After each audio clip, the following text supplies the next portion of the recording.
Well, good morning. This is the Innovation Conversation. I'm Kevin Coop. And I'm Tom Murphy. So, Tom, it's December 1st. Where did the year go? it's like, Hey, hey. um, it's only December 1st, and it feels like the year is over already. I mean, because December is such a short month, anyhow. It's like unbelievable. I can't believe we're on the verge of 2022. It's crazy. I know anything you want to get done in the year, like you line up and it's basically 3 business weeks left and you got to get it done. And of course, because the new year, the old year can't end this way, and a new year can't begin. We've got, of course, got the Omicron variant, which sounds like a Robert Ludlum novel. That's funny. And Yeah. if there be people out there who remember who Robert Ludlum is. Anyway, I wanted to talk a little bit this week about we had a story this week about how Amazon, everybody's got shortages, right? Everybody's got supply chain issues. Sure. And Amazon is sort of looking at these going, okay, this is an opportunity. We have built things out enough to deal with the pandemic that now we can actually continue to differentiate ourselves from all the competition by getting product to people faster, make it smoother, make it less friction, create less friction. So they're actually looking at this moment as not that they needed it, but as a moment where they can continue to differentiate themselves. It's just having worked in Amazon, and we've talked a lot in this forum about how customer obsessed Amazon is, right? When issues like we've seen really since the pandemic kind of supercharged e-commerce, right? So like a year and a half ago, Amazon, they're so focused on their customer that when things get tough and challenges, and they're faced with challenges, they're not willing to stop at anything to serve their customer. So, when you look at the surge in e-commerce and kind of the way Amazon said, well, we need to accommodate this, we need to serve this, they went and added 100 million square feet to their distribution network. They were 100 million square feet total when they started that. So they doubled the size of the company in 18 months, right? And then, as you look at kind of the challenges in the supply chain, right? They were buying, total capacity of ships, over the water. They added a bunch of more planes to their fleet, right? They're adding a bunch more, kind of mid-haul trucks and, a bunch of last mile capacity as well. So yeah, while they're doing this, they are further creating their competitive advantage. But they really do it to say, we're going to pull out all the stops to serve our customers, whatever it takes. We're going to add the capacity. We're going to make sure that we can, get our stuff to customers at a good price on time, right? That we have it in stock to do that. And, they're also spending, I think, roughly $4 billion this quarter on that, which is crazy. And how many retailers can have $4 billion lying around that they could invest in something like this? Well, and I think the story, I think it was in the Wall Street Journal or the LA Times, made the point that basically they're basically saying for the fourth quarter, we probably won't have any profit, right? Yeah. But that's not an unfamiliar tune for Amazon to sing. They did that for 20 years as they were growing the company, right? And then I don't know if you remember, but I think it was around second quarter last year when Bezos had a quote something like, take a seat, take a seat. This is going to get, this is going to get interesting or something like that. Where he basically said, and the company said, yeah, we're not going to be profitable, for the next couple of quarters. Now they ended up to be profitable, at least for the second quarter after that. But they're not afraid to take the long view and say, we're not going to make money in the near term. Well, and when they do that, their stock goes up, which is crazy. But and what said that one of the things, when people would go to Bezos and say, so what do you think about this quarter? He'd say, I'm thinking 3-4 quarters out. This has been baked for a long time. In the same way, the lack of profit for the fourth quarter of 2021, that's been baked in because they knew during the pandemic they had to do certain things to respond to that, but also knew that the things they were doing there would serve them well going forward. Retailers have been saying a lot over the last 20 months. God, I can't wait for things to get back to normal. And I'm sure that's a phrase they've never used at Amazon, in the sense that they've said, no, we're going to create our own normal. They go create the normal. Absolutely. we're not going backwards, we're going forward. No, 100% going forward. Yeah. And, and basically they end up doubling and tripling down on the strengths that they already have over the market, right? They already have this amazing direct to consumer infrastructure, and they've basically doubled the capability of that infrastructure, capacity of that infrastructure over the last year and a half. It's insane. Yeah. And it was interesting the day after the story ran about how they're embracing product shortages and turning them into an advantage. There was a story came out that where now Amazon is basically saying, as of not the first quarter of 2023 or 2024, but as of January 2022, it will be making more deliveries than UPS and FedEx. And that's right. And who would, I mean, that again is an example of how they are coming out of the pandemic, assuming we are coming out of the pandemic. They are coming out of the pandemic a different company, even than they went in. Absolutely. And these deliveries are all their own stuff, right? So it's not like where, many of their businesses, right, when they become a cloud business, right, they'll build infrastructure that they allow others to come in and use. Now there's fulfillment by Amazon. So they're making retail deliveries for others, but, package delivery is basically only of stuff that's bought via Amazon.com. So imagine if they were to, and it's all they can do to expand their capacity fast enough to keep up with that. But imagine if they were to say, yeah, we're going to be a third-party carrier for others, right? Imagine how much faster they could grow then if they added that. But the fact that they're going to be the largest deliverer is crazy. But anybody that's watching this, I mean, just think about in your own neighborhood, right? The frequency of Amazon trucks driving by your house versus the other carriers, it's crazy. I've always thought that it would make sense at some point, and they're probably already doing this, or there's a really good reason that I'm just not seeing why they wouldn't, but that they could start picking off other retailers. In other words, they could go to companies like, I don't know, Nordstrom, LL Bean, Gap, pick any of those companies and start saying, we're going everywhere you're sending. We could be happy to handle those deliveries, and they could steal that business from FedEx, UPS, and probably undercut them on price. Yeah, and I don't think that would necessarily be a bad strategy, for a Nordstrom or somebody like that to say, yeah, we always talk about doing a deal with the devil and how do they support your brand and will they have customer information and can they, could they take over that category or business from you? And I think there's a lot of these things that would be a risk, but if it's a non-differentiating, if you can't compete on logistics as Nordstrom or using third-party partners, you can maybe strive to be not quite on par, then maybe it does make sense to partner with someone like Amazon. Always a double-edged sword though when companies think about making those kinds of deals.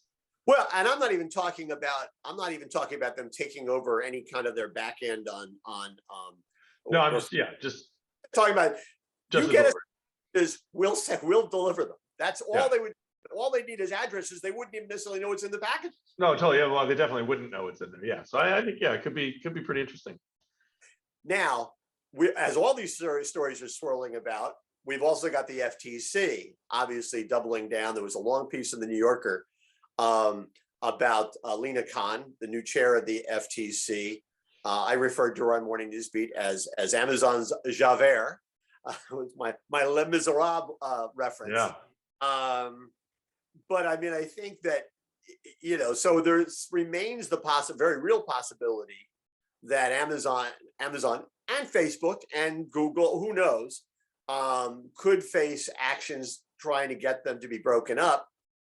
I read a piece someplace this week, and I wish I could remember where it was, that suggested that Amazon actually would be okay with being broken up in the sense that their components are actually worth more than they are as part of this whole. That AWS is $1 trillion company probably on its own. Well, we just talked about their logistics, right? Their logistics, if they spin that off as a business, when you think everything from planes, through long haul trucks to short haul trucks to their warehousing capacity and all that, right? I mean, that itself would be a super valuable business. The whole entertainment, part of Amazon could be, a really valuable business. And of course, people argue that the retail business is not profitable, but I would argue that when you put it all together with the third party and whatnot, it would be pretty darn profitable, and it would be probably one of the most valuable, well, probably the most valuable retailer out there on its own. So yeah, I think you add up, the sum of the parts, would definitely add up to be more than the current whole does. Yeah. And the synergies that you get between having the cloud, having logistics, having retail, the way having the media business, the way that Prime overlays that, your advertising business, right? All those synergies could still persist, with a broken up company. So, I don't think it would really hurt Amazon. Yeah, you have maybe some added, administrative costs to manage and report on, and you have different systems and controls for those Right. different companies. But that's very small numbers compared to the total value I think that they would deliver. So I can't imagine that Amazon's all that worried about that. Like if it comes, I don't think that kills them by any stretch. But I can certainly understand too that they would want to keep fighting to keep it intact as it is. So I mean, to me, the end of the question that the industry has to think about is how do you compete with that? I mean, we've just laid out all the ways in which Amazon is incredibly difficult to compete with because they've got resources and quite frankly, they've got the will to do things that I think a lot of retailers don't necessarily have. And,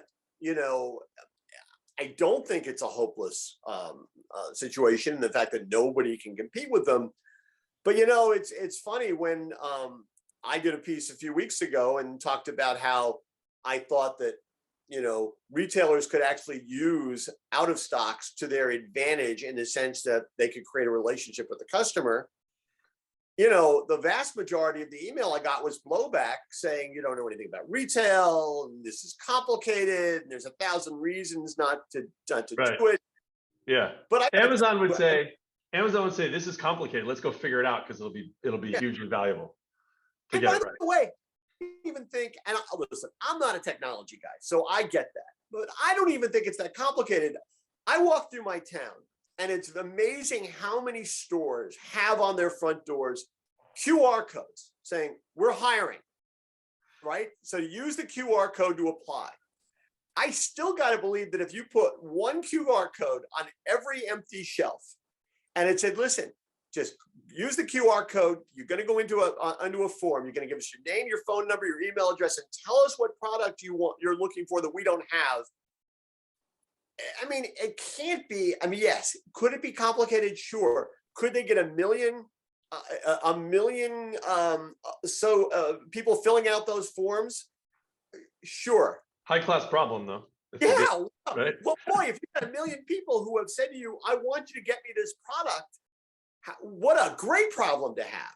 And to me, that signifies that story overlaid with the story about Amazon embracing the problem to create an opportunity. Yeah, most retailers can't do it the same way, but it's the wrong attitude. Yeah, no, I think it's the wrong attitude. Competing with, it was already pretty much impossible to compete with Amazon and e-commerce, right, before the pandemic and all the investment Amazon's made and all the more efficient and powerful they've gotten, since then. It's even tougher to compete. But Amazon still struggles with stores, right? We know they're making a big investment there. We know they're going to be relentless at pursuing success there, but they're not there yet. And so if you're a retailer that's in a community, you have stores, you have people serving customers, you have such an opportunity in front of you. Now that runway that you have is getting shorter, because Amazon is going to catch up and is going to figure it out, whether it's in 2 years, 5 years, 10 years, somewhere in there, they're going to figure it out. But in the meantime, yes, you need to have an omni-channel, for lack of a better term, relationship with your customer, right? You want them coming into your stores, you want them engaging with your staff, you want to give them a great experience there, but they also need to have that digital connection to you. Your shelf edge example of an out of stock is a great example of what could be one of those digital connections, right? Making lists, researching products, placing online orders, doing auto replenishment, right? All these, things you can be offering, along with great fresh product and great services. You should be leaning into that stuff now, like there is no tomorrow. You've got to do it now. And anybody that's waiting, I don't know what you're waiting for, because you're going to be at a further competitive disadvantage and you're not going to catch up. Yeah. We had years ago, we had a dog who was, a pretty big, she was a golden retriever, happened to be a 3-legged golden retriever. And I can remember we took the dog out for a walk in the woods once. And our dog, who was basically just, a coward, but also knew it only had 3 legs. So it had limited resources, right? I remember bumping into another dog about the same size, and our dog just immediately flipped herself on her back and put her 3 paws in the air, like, as it, said, "That's it. I'm done. I know I can't win this fight." And I keep thinking that's the image I think about when I hear about retailers saying, "I can't do that. Oh, that's too complicated. That's too difficult." Figure it out, because what option do you have? Yeah. Well, you say compete as a verb. Like, right. you've got to get out and get after it. Right. Okay. So real quickly, before we go, another story this week that talks about what's possible when you have resources. And I am talking here about a story that I know made my heart go pitter pat, and made Sansolo's heart go pitter pat, and made your heart go pitter pat. Scherzer going to the Mets. I still can't believe it. Oh, yeah, it's just, it's unbelievable. I mean, I'm waiting for something to go wrong, but the Wilpons aren't in charge of the Mets, so maybe. No, exactly. Stevie Cohen, he's got no issue with that. No, I think it's awesome. I mean, let's go. I don't know. We'll see how many years he has left, but as long as he has a few for us, that's awesome. Yeah, and he can barely bail out after 2. Yeah. Listen, I mean, the thing is, I think it takes the pressure off DeGrom to be. That's a great point. The only guy, and listen, I mean, I think that it's a lot of money, but the fact of the matter is, in baseball, that's what you got to do if you're going to win. Absolutely. What a great, and I got to tell you, totally unexpected story. Scherzer to the Mets. It's so great. When did pitchers and catchers report? Well, February, unless, of course, by the time people see this, we're recording this on Tuesday. By the time they see it, there may be a lockout. There could, and people are saying there might not even be a 2022 season, which would, by the way, in terms of the Mets, that would be absolutely perfect, because that would be so typical. They get Scherzer, and then there's no season. Anyway, all right, sir. Well, as always, it's always illuminating, and I appreciate it. And I'll talk to you in 2 weeks when we do the last innovation conversation of 2021, which is utterly staggering. It is. Thanks, everyone. Thanks, Kevin. Take it easy. See ya.